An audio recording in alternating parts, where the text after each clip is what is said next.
오늘 말씀의 제목 다 같이 한번 읽어볼까요? 시작. 의인을 찾습니다.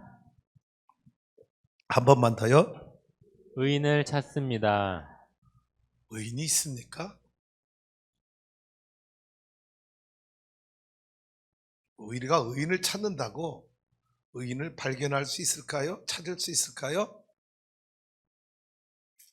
어느 때부터인가 인권이라는 단어가 모든 것 위에 군림하고 있는 것 아닌가라는 느낌을 갖기 시작했습니다. 제가요, 국가인권위원회, 학생인권조례, 군인권센터,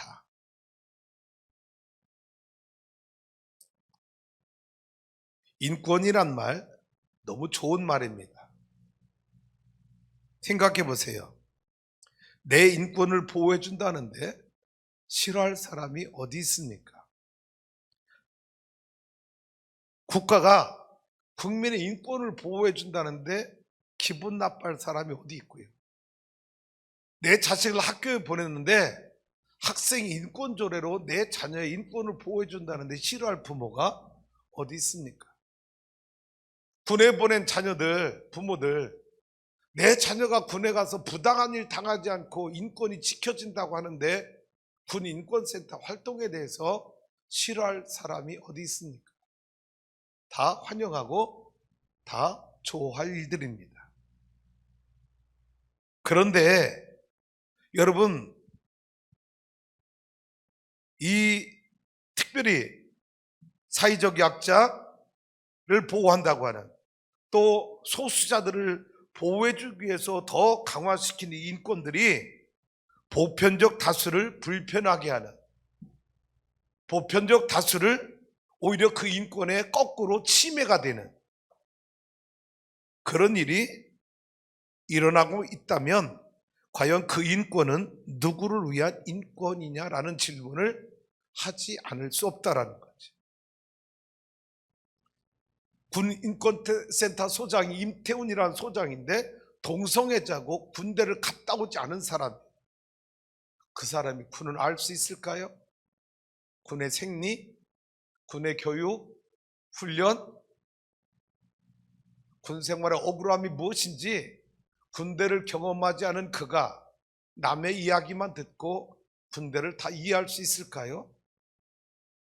그런 사람이 사성장군 박찬주 대장을 공관병 갑질로 포승줄에 끌려 감옥에 집어쳐넣었습니다. 재판받을 때 박찬주 대장을 갑질당했다고 여러분 신고했던 그 병사들이 법정에 나타나서 나 이런 일 때문에 억울하고 갑질당했다고 나와서 얘기해야 될 거예요? 할 거 아니에요? 재판정에 아무도 나오지 못했습니다. 결국 박찬주 대장은 무혐의로 끝났어요. 그런데 여러분, 공관병 갑질로 이미 인격의 살인을 당한 만신창이가 된 이 박찬주 대장의 여러분 사성장군이 평생 나라를 지키겠다고 헌신한 별을 4개 단 장군복을 입고 포승줄에 끌려가는 것이 언론에 다 뉴스로 여러분 전파되었는데 그의 인권은 누가 보상해 줄 수 있는 것인가? 아니면 말고? 그러면 끝이 나는 겁니까? 학생 인권조례 당연히 필요하겠죠. 어느 영역에선가는. 그런데 학생 인권조례가 스승, 학생들을 가르치는 스승의 권위를 보호하는 일보다 우선일 수 있을까요? 교권보다 학생 인권이 우선일 수 있을까요? 그럼 우리 자녀들 학교에 맡기는 의미가 뭡니까? 내가 못 가르치는 것, 부모가 못 가르치는 것, 선생님이 때려서라도 가르쳐 주세요라고 학교에다 내 자식을 맡기는 건데 학생 인권조례가 스승의 교권을 여러분 짓밟고 교권 위에 학생 인권이 있다면 스승이 어떻게 자존심 가지고 사명감 가지고 우리 자녀들을 가르칠 수 있겠느냐?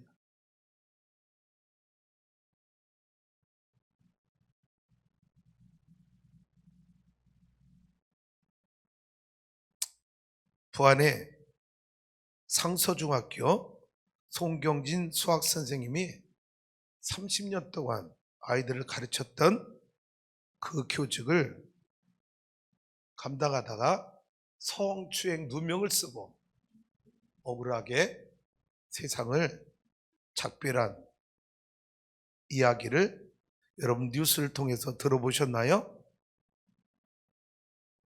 중학교 2학년 여학생 수학 시간에 한 학생이 수업 태도가 안 좋아서 선생님이 가서 이 아이를 다독이며 수업 태도를 지도해 줬습니다.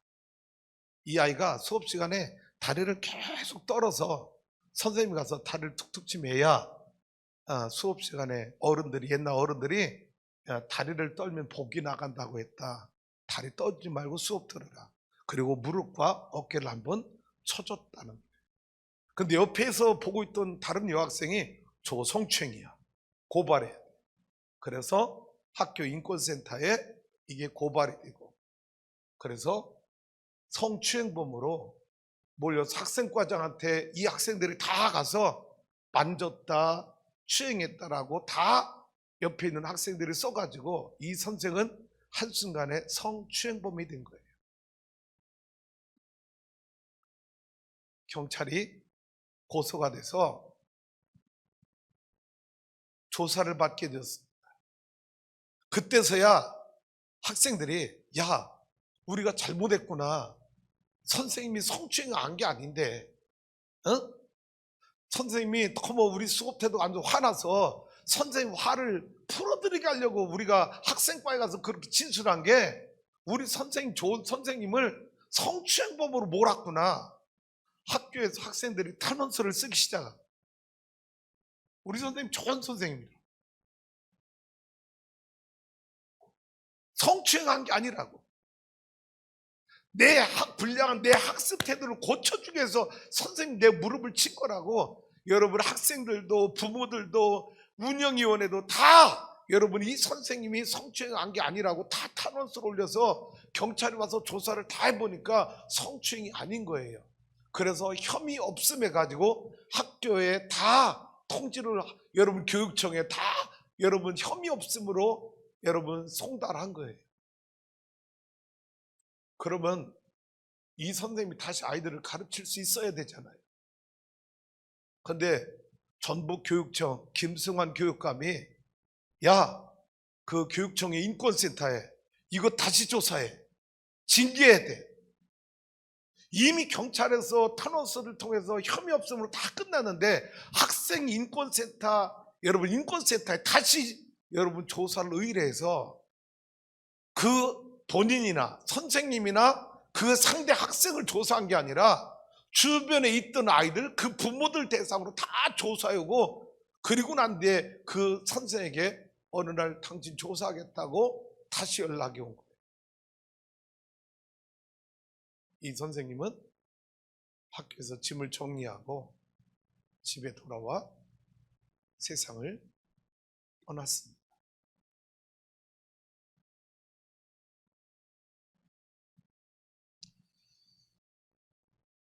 그의 부인이 학교 혁신처에 순직, 유가족에게 순직 유급을 지불해달라고 요청을 하니까 당신과 남편은 순직이 아니라 성추행범으로 세상을 떠났기 때문에 지급할 수 없다라고 나와서 이 부인이 법원에 다시 법정인 소송을 밟은 겁니다.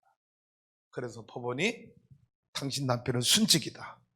혁신처장이 모든 재판 비용을 물어야 되고 순직에 해당하는 유급을 지급해야 된다라고 판결을 내렸어요.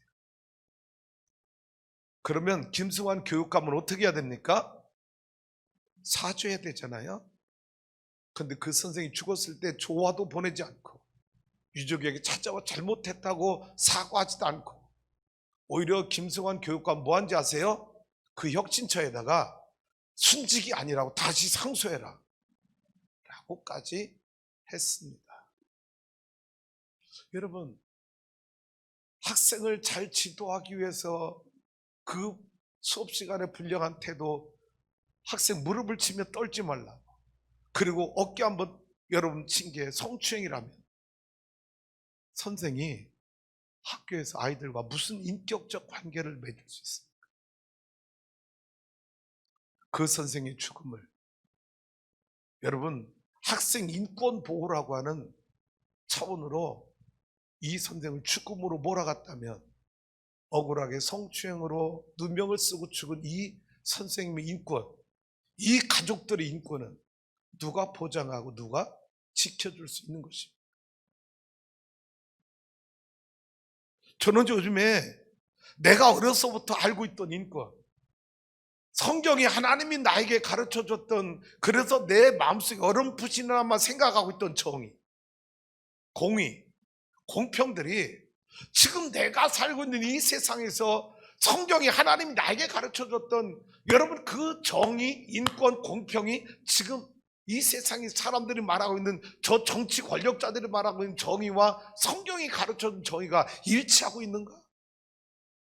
내가 어려서부터 내가 사람 관계 속에서 학교에서 배우면서 스승한테 배우면서 내 안에 정립했던 인권이 저들이 지금 말하고 있는 인권과 동일한가? 너무나 많은 다른 점을 가지고 있다. 저만 그렇게 느끼는 건가요? 인권을 교묘하게 이용하여 자신들의 권력을 독점하려는 수단으로 사용하고 있는 것은 아닌지, 지금 우리 국민들이 인권이란 말 앞에 다 속아 넘어가고 있는 것은 아닌지, 어떤 때는 소름이 끼칠 정도로 그동안에는 인권이란 말이 그렇게 좋았는데, 정의란 말이 그렇게 좋았는데 어느 순간 지금 이 시대를 살아가면서 인권, 정의라는 단어를 생각하면 갑자기 소름이 드는 순간들이 옴싹옴싹 내 안에 찾아오고 있더라고요.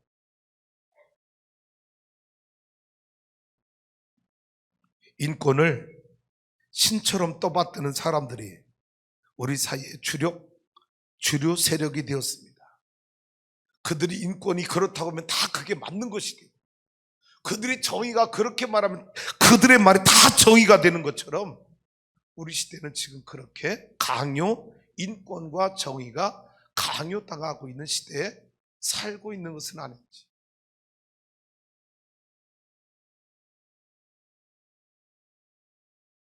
(1980년도부터) 하버드 대학의 한 교수, 유명한 교수가 인권에 관한, 정의에 관한 강의를 여러분 오랫동안 한 영상과 강의를 여러분 책으로 편집을 해서 정의란 무엇인가라는 책을 냈어요.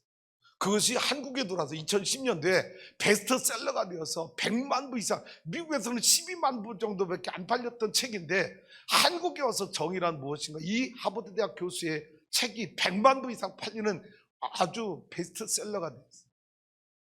저도 그래서 이 책에 서평을 낸 자들의 이야기를 들으면서 이 교수는 정의에 대해서 뭐라고 결론을 냈나, 여러분 오늘 설교 여러분에게 도움을 주려고 많은 사람들의 서평을 읽어봤는데 그 서평의 결론이 뭔지 아십니까? 이 교수의 강의에 대해서, 정의란 무엇인가에 대해서 정의를 내릴 수 없다. 너무 어려운 이유가 뭐냐? 여러분 여기에서 말한 정의가 이 조직과 이 그룹에는 정의가 맞는데 이 조직과 이 그룹에는 정의가 아닌 것이 너무 많다는 것입니다.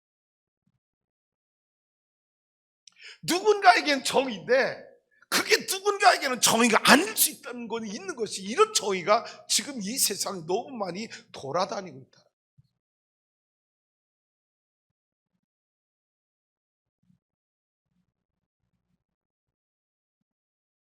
우리 성도님들, 인간이 만든 인권이 하나님의 자리, 신권을 대신할 수 있을까요? 한국 사회 뿐만 아니라 전 세계가 인권이라는 바벨탑으로 하나님의 신권을 짓밟고 조롱하는 일들이 지금 비일비재하게 일어나고 있는 것은 아닌가?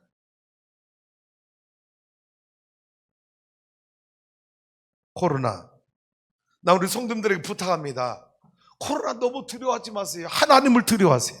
내 생명의 주인은 하나님이시지. 코로나가 무슨 여러분 죽고 사는 걸 결정합니까? 하나님을 두려워하세요. 코로나 예방수칙 지키는 것보다 하나님 말씀을 지키는 일에 생명을 다하세요. 하나님이 지켜주실 거 아닙니까?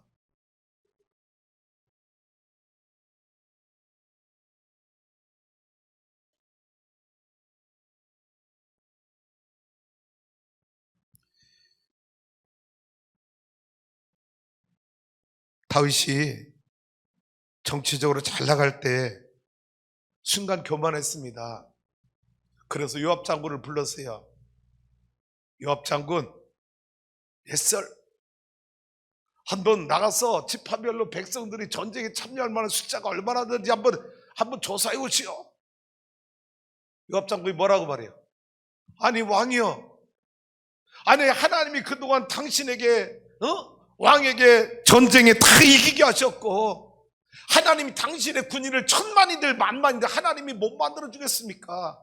왜 하나님이 시키지 않은 일 나보고 하라고 합니까? 나 못하겠습니다. 요압 장군이 거절해요. 막 다윗이 화가 나가지고 너 왕의 명령을 안 따른단 말이야? 당장 가서 조사해와. 그러니까 요압 장군이 억지로 나가서 조사를 해요. 다 조사하지 않아요.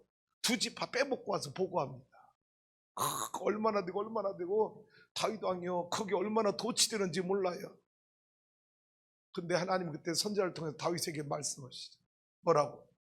다윗아, 네가 어찌하여 하나님을 의지하지 않냐? 그동안 내가 전쟁에 이긴 게 승리한 게 다 내 능력이었단 말이냐? 내가 너를 도와줘서 전쟁을 이기게 했고 내 백성을 내 나라를 내가 오늘 이렇게까지 네 민족을 내가 축복했는데 네가 군사의 숫자를 세고 있어. 너 내 심판을 다 받아. 세 가지 심판 중에 하나를 선택하라고 선지자를 통해 말씀하셔요. 3년 기근으로 너희 백성이 고통을 당하든지 3개월 적군의 칼에 의해서 죽임을 당하든지 3일 전염병으로 네 백성이 죽임을 당하든지 선택해. 다윗이 뭘 선택하지요? 하나님, 다른 것들로 하나님 심판받기를 원하지 않습니다. 내가 잘못했으니 하나님 나를 직접 쳐주옵소서. 하나님의 전염병을 선택. 3일 전염병. 여러분 하루도 지나지 않아서 7만 명이 전염병으로 이스라엘 백성들이 죽습니다. 다윗이 회개합니다. 하나님, 내가 잘못했습니다. 내가 교만했습니다. 그때 하나님의 전염병이 어디까지 갔어요? 오르난의 타작마당까지 갔는데 다윗의 회개로 말미암아 여러분 오르난의 타작마당까지 갔던 하나님의 전염병이 그 자리에서 그치게 된 거예요. 놀라운 일입니다. 그 오르난의 타작마당이 어떤 곳이에요? 솔로몬의 성전을 세운 곳이에요. 그 오르난의 타작마당 하나님의 전염병이 끝인 곳이 어디예요? 아브라함이 이삭을 번제물로 드렸던 모리아 산 꼭대기요. 그곳에 여러분 솔로몬의 성전이 세워진 거예요.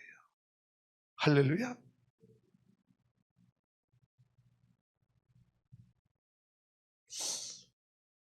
여러분 구약 성경은 이스라엘 역사예요. 이스라엘 역사가 우리에게 가르쳐주는 것 가운데 하나가 뭐예요? 중요한 포인트는 하나님이 이스라엘 역사를 주관하셨다는 거예요. 이걸 어떻게 우리가 부인할 수 있어요?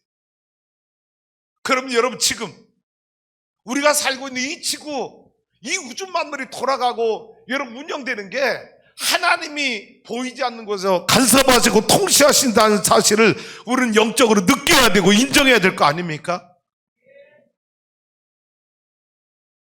미국 강대국이 중국이란 나라가 마음대로 세상을 좌지우지하고 있는 것 같지만 그 배후에는 누가 계시다 우리는 고백할 수밖에 없는 거죠. 하나님이 통치하고 계시다. 하나님이 다스리고 계시다. 할렐루야. 그러면 영적으로 생각할 때 뭐 의학적으로 과학적으로 생각해 보지 말고요. 코로나가 어제만도 22만 명의 확진자가 넘었어요. 어제 하루에. 브라질이 4만 명이 넘었어요. 우리나라는 기껏해야 35명, 50명 미만이었어요. 전 세계적으로 코로나 확진자가 어제만 22만 명이 넘었어요. 그러면 영적으로 생각할 때 이 코로나가 인간의 죄에 대한 하나님의 심판의 성격이 여러분 없다고 우리가 어떻게 말할 수 있겠냐? 역사의 주관자 하나님이시라면서요. 믿습니까? 인정합니까? 이걸 부인하면 우리는 구약 성경을 믿을 수 있는 게 하나도 없어. 이스라엘 역사를 주관하는 분이 하나님이라는 걸 내가 고백하지 않으면 오늘 내 삶의 역사, 우리나라 역사, 여러분 세계 역사 하나님 통치한다고 우리는 고백할 수 없잖아요. 그럼 이 코로나가 지금 인간의 죄에 대한 하나님의 심판의 성격이 담겨 있다라고 우리가 어떻게 부인할 수 있냐? 인권, 전 세계적으로 동성애, 하나님의 창조 질서를 파괴하는 더러운 법들이 전 세계적으로 얼마나 많이 만들어지고, 아까 말했죠, 인권이 어디 위에 올라가 있어요? 신권 위에 올라가서 하나님을 조롱하고 하나님의 말씀을 폄훼하고 짓밟는 일들이 인권이라고 하는 미명 아래 전 세계적으로 얼마나 많이 펼쳐지고 있는지. 그 심판의 하나로 코로나 전염병이 지금 돌고 있다고 한다면 나와 여러분이 해야 될 일이 무엇이겠는가? 다윗이 회개했을 때 오르날 타작마당에 하나님의 전염병이 그쳐졌다면, 오늘 나와 여러분이 회개해서 천한 도성이 하늘 아래 가장 평안한 땅이 되도록, 코로나가 들어오지 않는 도시가 되도록 우리가 회개해야 될 것이며, 내 탐욕, 내 정욕, 내 이기심이 오늘 여러분 이 코로나로 고통을 우리가 받게 되었다면 다시 하나님 앞에 돌아갈 수 있길 원합니다. 전 세계에 퍼지고 있는 이 코로나가 속히 멈춰지도록 우리 성도 여러분 함께 회개하며 기도할 수 있는 성도가 될 수 있기를 주님의 이름으로 축복합니다. 죄는요, 잘 보세요. 나만의 죄를 가지고 회개하는 것 안 됩니다. 내 죄도 회개해야 되지만 우리 그리스도인은요, 우리 사회 공동체가 지은 죄도 회개해야 되고요, 나라와 민족이 지은 죄도 회개해야 되고요, 대통령이 지은 죄도 나와 여러분이 함께 회개해야 돼요. 우리가 뽑았잖아.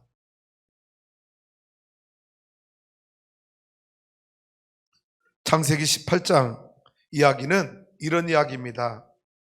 창세기 18장 16절에서 33절에 하나님과 아브람 사이에 밀당이 오가는 이야기가 나와요. 뭐냐? 하나님이 아브람에게 뭐를 계획해? 말씀해. 아브람아, 내가 하나 하려는 일을 너에게 숨기겠느냐? 하면서 말씀한 게, 아브람의 조카 롯이 살고 있는 소돔과 고모라 성을 진멸하겠다고, 불태워버리겠다고 하나님 말씀하십니다. 아브람이 뭐하죠? 아브람이 뭐예요?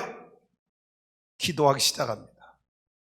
하나님, 그 소돔과 고모라 성에 의인 50이 있다면 그래도 하나님 멸망하겠습니까? 하나님의 대답은, 너 의인 50 있으면 나 멸망하지 않을 거야. 45명은요 멸망하지 않을 거예요. 40명, 30명, 20명, 10명 10명만 있어도 하나님은 그 소돔과 고모라 성 멸하지 않겠다고 그랬어요. 여러분 잘 들어보세요. 하나님이 그 소돔과 고모라 성이 의인 50명, 10명만 있어도 멸하지 않겠다고 했다면, 하나님은 그 10명 의인이, 만약 그 도시에 의인 10명 있다면 하나님 뭘 기대하기에 그 도시를 멸망하지 않겠다고 했겠습니까? 왜? 그 도시에 의인이 10명 있다면 하나님 그 의인들 때문에 그 도시가 성화될 수 있다고 기대하시는 거죠. 복음화될 수 있다고 기대하는 것이고. 할렐루야. 그래서 하나님은 여러분 그 인원을 정해놓고 내가 10명만 있어도 멸하지 않을 거야 말씀하신 거예요. 근데 그 도시에는 10명이 있었다는 거예요, 없었다는 거예요? 없었다는 거예요. 근데 거꾸로 생각해봐요. 소돔과 고모라 성을 통치했던 권력자들, 여러분 정치 지도자들은 다 자기들이 뭐라고 생각했을까요? 의인이라고 생각했지. 그 당시에 소돔과 고모라를 통치하던 지도자는 다 자기가 의인이라고 생각한 거예요. 그런데 하나님의 기준에서는 의인이 있었어요, 없었어요? 없었다는 거예요. 오늘 우리 시대가 이런 시대가 된 거예요. 자기들이 다 의인이래. 자기가 정의의 기준이래. 근데 하나님 말씀 안에서는 정의가 아니고 인권이 아닌 공평이 아닌 공의가 아닌 더러움과 불의로 가득 찬 그것이 정의로 포장되고 인권으로 포장되어서 하나님 없이 유토피아를 만들 수 있다고 하는 잘못된 사상 철학이 이 사이에 우리 사이에 젊은이들 세계에 너무 많이 퍼져가고 있는 것 아닙니까? 결국 소돔과 고모라 성은 의인 10명이 없어서 멸망당하고 맙니다. 그러면서 마태복음 7장으로 가봅니다. 7장 1절 다 같이 읽어볼게요. 시작. 비판을 받지 아니하려거든 비판하지 말라. 계속 읽어볼게요. 시작. 너희가 비판하는 그 비판으로 너희가 비판을 받을 것이요 너희가 헤아리는 그 헤아림으로 너희가 헤아림을 받을 것이니라. 어찌하여 형제의 눈 속에 있는 티는 보고 내 눈 속에 있는 들보는 깨닫지 못하느냐. 잠깐, 예, 사절까지 시작. 어찌하여 형제 보라 시작. 보라 내 눈 속에 들보가 있는데 어찌하여 형제에게 말하기를 나로 내 눈 속에 있는 티를 빼게 하라 하겠느냐. 1절부터 뭐 하지 마라? 왜? 조건 있잖아요. 1절 조건이. 그러면 잘 보세요. 나도 비판받을 수 있는 존재라는 걸 깨닫는 사람 뭐 하지 않는다. 그럼 내가 남을 비판하고 있는 이유는 내가 정의롭다라고 생각합니다. 내가 의인이라고 생각하니까 남을 비판하는 거예요. 나는 나에게 비판받을 게 없다라고 생각하니까 남을 비판하는 거예요. 참으로 어리석은 사람. 2절 가봐요. 너희가 비판한 그 비판으로 너희도 비판을 받을 것이고 너희가 헤아리는 그 헤아림은 너희도 다 헤아림을 받을 자들이야. 너희가 깨끗하지 않아. 너희가 의롭지 않아. 너희가 정의롭지 않아. 3절도 가봐요. 어찌하여 형제의 눈 속에 있는 티는 보고 네 눈 속에 있는 들보는 깨닫지 못하느냐? 여러분 잘 봐요. 제가 설명했죠. 티가 뭐고 들보가 뭔지 가르쳐줘서 티는 뭐라고 그랬어요? 톱질할 때 톱밥 하나예요. 톱밥 하나. 쓸려 나온 톱밥 하나예요. 근데 들보는 뭐예요? 통나무야. 대들보. 대들보. 아니 여러분 누가 더 더러운 사람이야? 따지면? 톱밥 하나 눈에 낀 사람이 더 더러운 거야? 눈 속에 대들보, 통나무가 들어있는 사람이 더 나쁜 사람이야. 통나무. 근데 여러분 잘 봐요. 여러분 자기 눈 속에 들보가 있는 사람, 이 사람이 처음부터 들보가 들어있었을까? 아니야. 처음에 다 똑같이 티를 가지고 있었어. 근데 뭐냐? 자기 눈 속에 티를 보지 못하고 남의 눈 속에 티만 보고 계속 정죄하고 비판하다 보니까 자기 눈 속에 티가 들보처럼 커진 거예요. 자기는 의로워. 자기는 깨끗해. 근데 너는 더러워. 5절로 가볼게요. 4절로 시작. 보라 내 눈 속에 들보가 있는데 어찌하여 형제에게 말하기를 나로 내 눈 속에 있는 티를 빼게 하라. 자격이 있는 거예요, 없는 거예요? 없어요. 뭐부터 해결해야 돼요? 내 눈 속에 들보부터 해결해야 돼요. 그런데 여러분 잘 봐요. 내 눈 속에 들보가 있다는 걸 깨닫는 사람은 남의 눈 속에 티가 보일까요? 안 보입니다. 안 보여요. 내 눈 속에 들보가 있다는 걸 깨닫는 사람은 남의 눈 속에 티가 있는 게 보이질 않아요. 5절 가봐요. 시작. 예식하는 자여 먼저 내 눈 속에서 들보를 빼어라. 그야 밝히 보고 형제 눈 속에서 티를 빼리라. 뭐부터 하라는 거예요? 내 눈 속에 들보를 빼내면 남의 눈 속에 티가 보이지 않아 남을 비판하거나 정죄하는 자가 되지 않는다.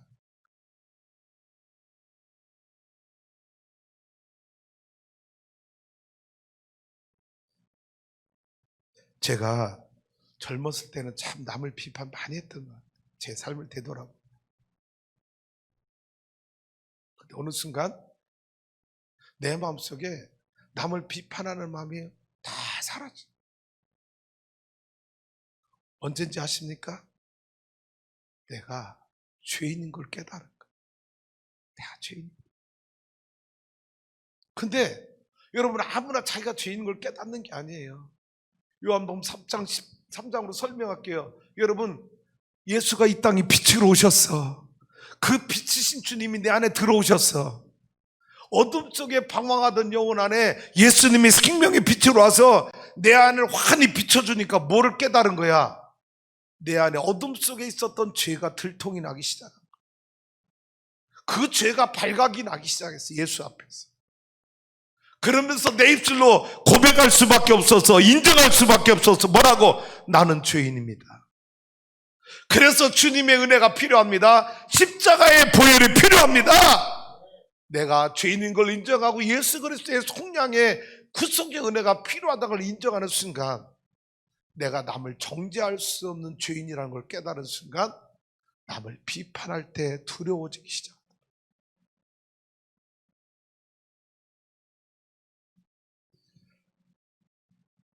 요즘에 운전하다가요 막 누가 앞에 확 껴들잖아요. 급브레이크 밟잖아요. 옛날 젊었을 때 같으면 죄송해요 목사였지만 야 이씨 옛날엔 내질렀어요. 요즘에는요 그런 사람 탁 껴들잖아요. 내 안에도 뭐라고 생각하는지 알아요? 나도 저럴 때 있었는데 근데 내가 어떤 때 그랬나, 어떤 때 막 껴들고 막 신호위반하고 달려가는 가만히 생각해보니까 시간 약속이 늦어서 급할 때. 그 요즘에 운전하다가 누가 확 앞에 치고 들어오잖아요. 아우 저 사람 약속 시간 늦은 사람이구나. 과거에 나를 경험해 보니까 그 사람이 이해가 되는 거예요. 지금쯤 제 나이 먹어서 운전 30년 한 사람이 아직도 끼어들게 하는데 야 이 쌍 이런 사람은요 예수 믿는지 안 믿는지 잘 생각해봐. 그리고 과거에 너는 그렇게 안 살았나, 그 운전 그렇게 안 했나 자신을 돌아봐. 아무도 정죄할 자가 없어요. 왜? 내가 옛날에 다 그렇게 살았던 놈이야. 깨끗하질 않아.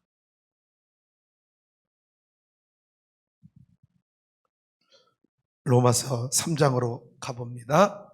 자, 말씀 읽어볼게요. 쭉 앞에부터 다 같이 읽어볼게요. 로마서 3장 먼저 9절에서 18절 말씀입니다. 시작. 그러면 어떠하냐? 우리는 나으냐? 결코 아니라 유대인이나 헬라인이나 다 죄 아래 있다고 우리가 이미 여러분 지금 누가 하는 얘기예요? 로마서 누가 썼어요? 사도 바울이 썼어요. 잘 보세요. 그러면 어떠하냐? 우리는 나으냐? 우리는이라는 이 우리는 여러분 유대인을 말합니까? 이방인 헬라인을 말합니까? 유대인을 말합니다. 바울이 말합니다. 바울은 유대인이에요? 이방인이에요? 유대인입니다. 유대인인 바울이 이렇게 말하는 거예요. 그럼 우리는 어떠하냐? 우리 유대인은 어떠하냐? 우리 유대인은 깨끗하냐? 유대인은 하나님 앞에 다 의롭다움을 받은 자냐? 아니라는 겁니다. 유대인이나 헬라이나 다 누가 뭐 아래 있다? 죄 아래 있는 자들. 죄 아래 있는 자들. 10절 시작. 기록된 바 의인은 없나니. 누가 하신 말씀이에요? 하나님이. 어디에서? 구약성경에서 기록된 바. 다 구약성경을 의미한다고 그랬죠. 이미 선자를 통해 하나님은 여러분 인류를 향하여 뭐라고 선언했느냐? 의인은 없나니 하나도 없다. 아담의 범죄, 아담의 후손은 다 여러분 죄 아래 태어났다는 거예요. 그래서 의인은 하나도 없어. 계속 읽어볼게요. 시작. 깨닫는 자도 없고 하나님을 찾는 자도 없고 다 치우쳐 함께 무익하게 되고 선을 행하는 자는 다 치우쳤다는 거예요. 뭐냐? 한쪽으로 잘못 기울어졌다는, 공평하지 않다는 거예요. 정의도 공평하지 않고 인권도 공평하지 않다는 거예요. 다 치우쳐 있다는 거예요. 계속 시작. 그들의 목구멍은 열린 무덤이요 혀로는 속임을 일삼으며 그 입술에는 뭐 하기 위해서? 권력을 유지하기 위해서. 목구멍 열린 무덤이야. 혀로는 맨날 속임을 말해. 입술에는 독사의 독이 들어있어. 그러면서 정의로 인권으로 포장해서 나타나는 14절 시작. 그 입에는 저주와 악독이 가득하고 그 밭은 피 뿌리는 데 빠른지라 파멸과 고생이 그 길에 있어 평강의 길을 알지 못하였고 그들의 눈앞에 하나님을 두려워함이. 없느니라. 여러분, 하나님을 두려워하는 자는요, 정의, 인권을 함부로 말하지 못합니다.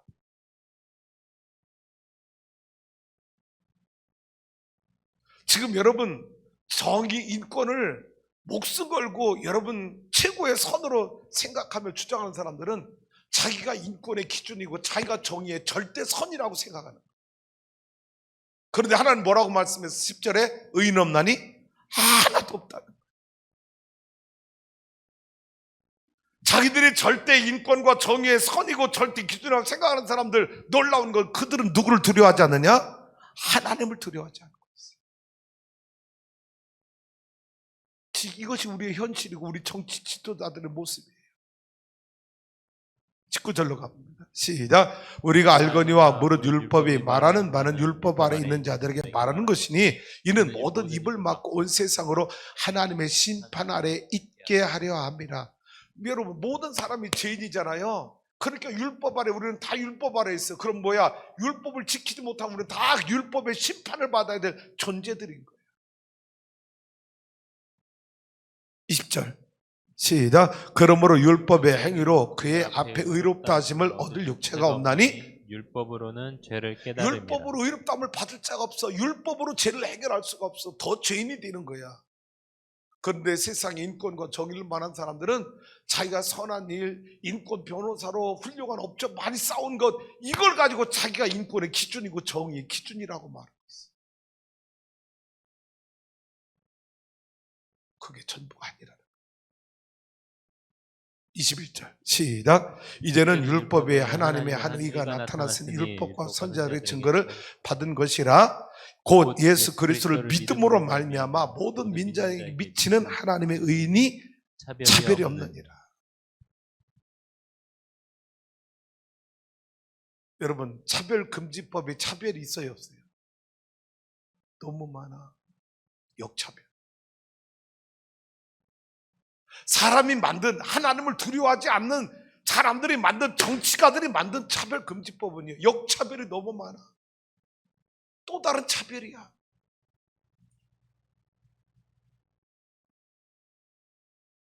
하나님을 두려워하지 않으니까. 그런데 많은 사람들이 속아. 많은 사람들이 그분 인권의 대부야, 정의의 사도야, 막 그분을 높이며 따라가. 하나님의 말씀만이 차별이 없어요. 할렐루야. 23절 가봐요. 시작. 모든 사람이 죄를 범하였음에 하나님의 영광에 이르지 못하더니. 의인은 없나니 하나도 없고 모든 사람이 죄를 범하여 하나님의 영광에 이르지 못하게 되었어. 그런데 인간들은 자기가 선을 행하면 자기가 의의 기준이 되고 정의의 기준이 되는 줄로 알고 살아. 그런데 어느 순간 자기가 인권의 대부고 선의 기준인 줄 알고 정의의 기준인 줄 알고 살아고 왔는데 자기 때문에 또 다른 사람이 인권의 침해를 받았어. 그게 들통이 나니까 이 땅에 두 발을 딛고 살 수 있는 용기가 없으니까 생명을 끊어버려. 저는 개인적으로는 박원순 고인이 되었습니다만 훌륭한 분이라고 생각합니다. 물론 잘못한 거 많아요. 동성애, 퀴어 축제, 페미니스트, 동의할 수 있는 부분이 많지만 적어도 그분이 권력의 높은 자리에 오르기 전까지 그분의 삶은요, 대한민국에서 그런 분이 있을까 할 정도로 훌륭한 길을 걸어오신 거예요. 성희롱 첫 번째 재판을 맡아서 승소한 사람, 91년도에. 그때 그분이 인용한 글이 있어요. 어린아이가 지나가다 무심코 우물에 던진 돌이 개구리가 맞았다. 어린아이는 무심코 던진 돌이지만 개구리에게는 생명을 잃게 하는 일이다. 남자들이 직장생활하며 사업하며 여러분 세상살이하면서 여성들에게 무심코 던진 말 한마디, 성희롱 성추행이 그 사람에게는 치명적인 상처를 줄 수 있다. 그래서 이 재판에 승소를 할 때 박원순 시장이 썼던 유명한 예화가 어린아이가 무심코 던진 돌 하나가, 우물에 던진 돌 하나가 여러분 개구리가 맞아서 죽었다면 이 개구리에게는 엄청난 사건이 된다. 그걸 이용하면서 이 성희롱 사건을 재판에서 승소한 사람이 박원순 시장입니다. 그래서 그동안 여러분 우리 사회가 얼마나 남성 우월주의 때문에 여성들이 직장생활하면서 얼마나 상사로부터 성희롱, 성폭행 얼마나 많이 당했어요. 그런 면에서 박원순 시장은 독보적인 존재였어요. 존경받아요. 그런데 그분이 왜 세상을 떠났습니까? 그런 약자들을 위해서, 인권을 위해서 달려왔던 그분이 또 다른 여인을 성추행했다고 하는 고소가 여러분 접수됐다는 소식을 듣고 세상을 떠나버리고 말았어요. 고소 내용을 보니까 이런 내용입니다. 텔레그램에 성희롱하는 말을 너무 많이 했고, 그리고 집무실에서 자기가 근무할 때부터 지금까지 은퇴할 때까지, 퇴임할 때까지, 퇴사할 때까지 자기가 원치 않는 십체 조촉을 너무 많이 했고, 심지어는 텔레그램에 자기 잠옷 입고 찍은 사진을 보내고 너도 그런 사진을 나에게 보내달라. 여러분 이런 내용이 이 피해자의 고발 내용입니다. 근데 제가 우리 사회를 두려워하는 것은, 한국 사회를 염려하는 것은, 여러분 우리나라는 너무나 OECD 국가 가운데 유명인 정치인들, 연예인들이 너무나 많이 죽음으로 극단적 선택으로 모든 걸 덮어버린다. 그럼 문제는 여러분 사람은 다 공이 있고 과가 있잖아요. 난 말했잖아요. 박원순 시장 난 개인적으로 존경했던 사람. 다 동의할 수는 없지만 적어도 우리나라 사회적 약자를 위해서 얼마나 그분이 헌신의 길을 달려왔습니까? 그래서 그것이 인정돼서 서울시장 3선까지 한 거예요.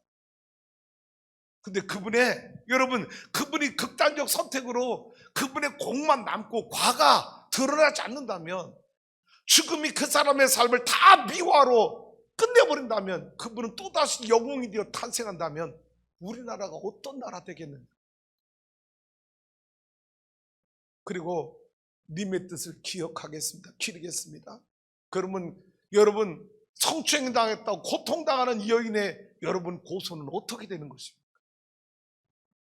서울 시내 현수막이 다 붙었다는데, 그럼 그 여인의 고통은 누가 알아주고, 누가 그 여인의 성추행 당했다고 하는 그 여인의 아픔은 누가 보호하고 지켜줄 수 있습니까? 성경 보세요. 신앙의 위대한 인물에 대해서 성경은 그들의 죄를 다 가리고 덮었습니까? 아닙니다. 신랄하게 다 까발렸어요. 다윗의 죄, 성경은요 다윗이 음란한 죄, 다 우리야 살인한 죄 덮어두지 않았습니다. 그를 영웅 만들기 위해서, 위대한 성분 만들기 위해서 하나님 그의 죄를 가리지 않았어요. 다 까발려줬어요. 그 죄에, 드러난 죄 앞에 다윗이 회개해서, 그래서 성분이 된 것이지, 그래서 하나님의 위대한 사람이 된 것이지, 성경은 그들의 죄를 가리거나 덮어두지 않았습니다. 저는 염려해요.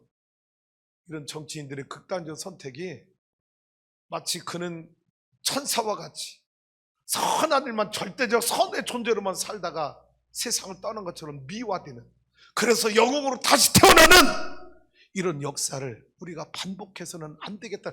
국민들이 이것 때문에 속을 수 있다는,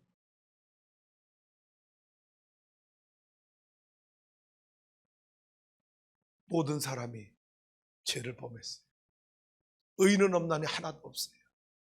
인간은 절대 선이 될 수가 없어요.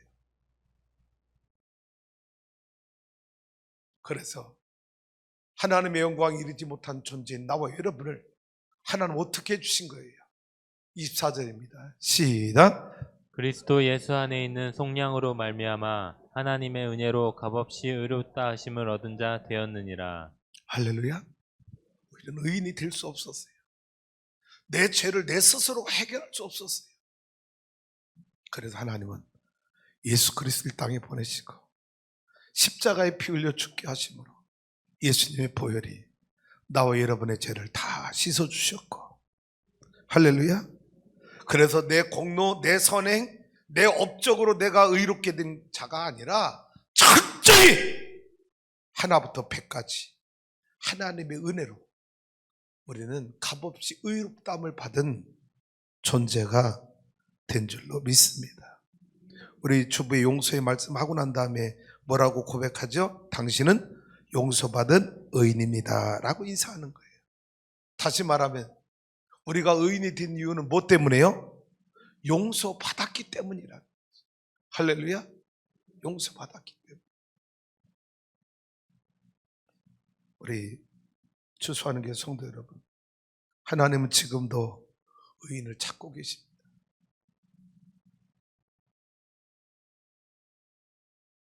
누가 의인이 될 수 있을까요? 세상에 도덕적으로, 윤리적으로 깨끗한 사람은 의인입니까? 아닙니다. 하나님이 가르쳐준 의인은 예수 그리스도를 만나고 그분 앞에 자기가 죄 있는 걸 깨닫고 회개하고 돌아올 때 부어주시는 하나님의 은혜, 값없이 의롭다함을 받도록 허락하신 이 하나님의 은혜. 그래서 의인은 오직 믿음으로 말미암아 살리려 함과 같으니라. 할렐루야. 내 스스로가 결코 의인이 될 수 없음을 깨닫고 하나님의 은혜 안에서 부름받아 의인된 나와 여러분이 어떻게 이 세상의 의인으로 살아가며 하나님의 의를 행하고 나누며 살아가야 되는지 다시 한번 고민하며 살아가는 추수하는 교회 성도가 될 수 있기를 원합니다. 지난 한 주간 얼마나 많은 아픔 속에, 고민 속에 깊은 잠 자지 못하고 우리 사회에 대한 현실, 국가에 대한 미래, 우리 자녀들에 대한 이념 사상 얼마나 염려가 되는지. 우리 성도 여러분, 오늘 설교에 오해가 없길 원합니다. 할렐루야. 혹시 한쪽에 치우쳤다고, 편향되었다고 느꼈던 분이 있다면 용서하시고, 우리는 성경으로 돌아가야 되고 하나님의 말씀으로 돌아가야지. 할렐루야. 목사에게는 보수도 진보도 필요 없어요. 목사는 Go back to Bible, 하나님 말씀으로 돌아가 사는 것이 목사의 삶입니다. 성도들을 그렇게 살도록 안내하는 것이 저의 사명이지요. 할렐루야. 그렇게 우리 성도 여러분, 오늘 말씀에 오해하지 마시고 지금도 하나님 의인을 찾고 계시는 하나님 앞에 나와 여러분이 예수 그리스도로 말미암아 하나님의 은혜로 값없이 의롭다함을 얻어 이 시대에 하나님이 찾으시는 의인이 될 수 있도록 살아가는 믿음의 성도가 될 수 있기를 주님의 이름으로 축복합니다.